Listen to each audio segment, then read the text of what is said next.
If you've spent any amount of time working in a professional organization, you might have seen that workloads tend to vary depending on employees.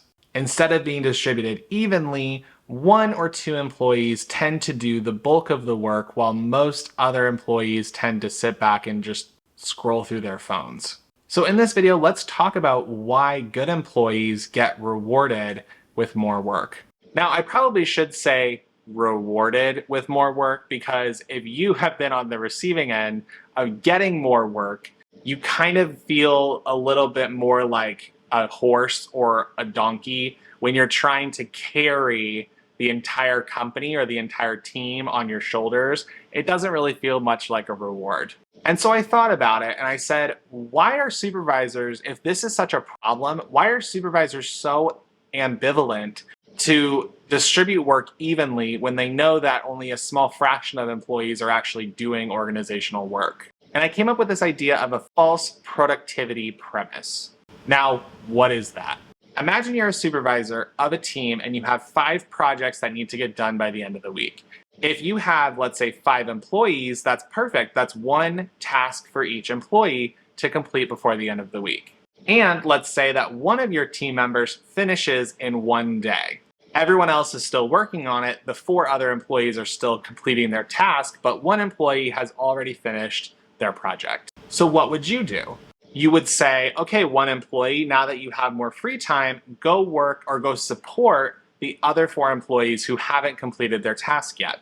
So you fast forward to the end of the week and you find that the one employee who is the superstar has completed 2.5 of the 5 projects, while the other 4 employees have also finished 2.5 collectively out of the 5 projects. So you have one employee who's done half the work when the other 4 have completed collectively the other half. Now, on paper, you might be thinking, why is this supervisor not holding the rest of the team accountable for the work that they needed to do? And you also might be thinking it's really unfair for the person who's done half of the work to basically be carrying the rest of the team. But if we look at it from the supervisor standpoint, all they're saying is, all 5 of my projects have gotten completed. I don't care who did them, when they happened, as long as all 5 of them got done before the deadline, which is really unfair. But I'm calling this a false sense of productivity because the manager, the supervisor, is viewing the project collectively, or they're viewing the team in a collective way, and they say, as long as all 5 projects are getting done before the deadline, I'm okay. Props to the one person who did half of the work.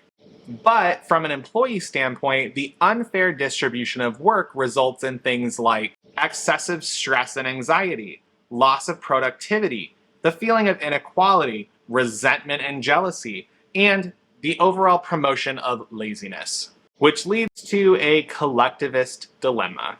While from a productivity standpoint, giving more work to the most productive employee seems like a fine idea, a manager would be incentivizing other employees to do less. And that's what we see in a lot of our modern day work cultures, is that supervisors value their team's success on a collective basis, which means if you are medium to below average at your job, you still get the same level of recognition, support, and pay as someone who is overachieving without really incentivizing the people who do the most work. And the dilemma for the manager is, do I fix the actual incentivization problem, or do I take the path of least resistance and just allow my team to function collectively and call each other a family, while allowing some employees to get burned out and others to text on their phones? With all of that said, what can be done? If you are the person who's receiving a lot of the extra work, what are the things that you can do to make sure that the distribution of work isn't disproportionately placed on you while still being able to accomplish your job? I have 5 different things that you're able to do today to make sure that you are not receiving the unfair rewards of being a really good employee. The first thing that you want to do is you want to set strict boundaries. Now, this is very difficult to do if you've never done it before, but I promise you will be fine. Make sure that you are aware of the scope of your role. What are the things that you were hired to do? What are the things that you have to do? And what are your working hours in which you are required to accomplish whatever task that you have? Make sure that when you set your boundaries that you can have a scope that you can talk about with your supervisor, and you can talk about the amount of work that you have in a daily week or month that you have to accomplish before you start receiving more things added to your plate. And don't be afraid when you set your boundaries and you know what your limits are to push back in the event that your supervisor is trying to give you more work when you don't have time to do it, or let's say you're going on vacation, whatever the context. If you don't have the capacity to take on another project, say no. The second thing that you want to do is you want to speak up. A lot of times employees get scared to have that conversation with their supervisor because they don't want to be seen as a tattletale. They don't want to be seen as someone who's complaining.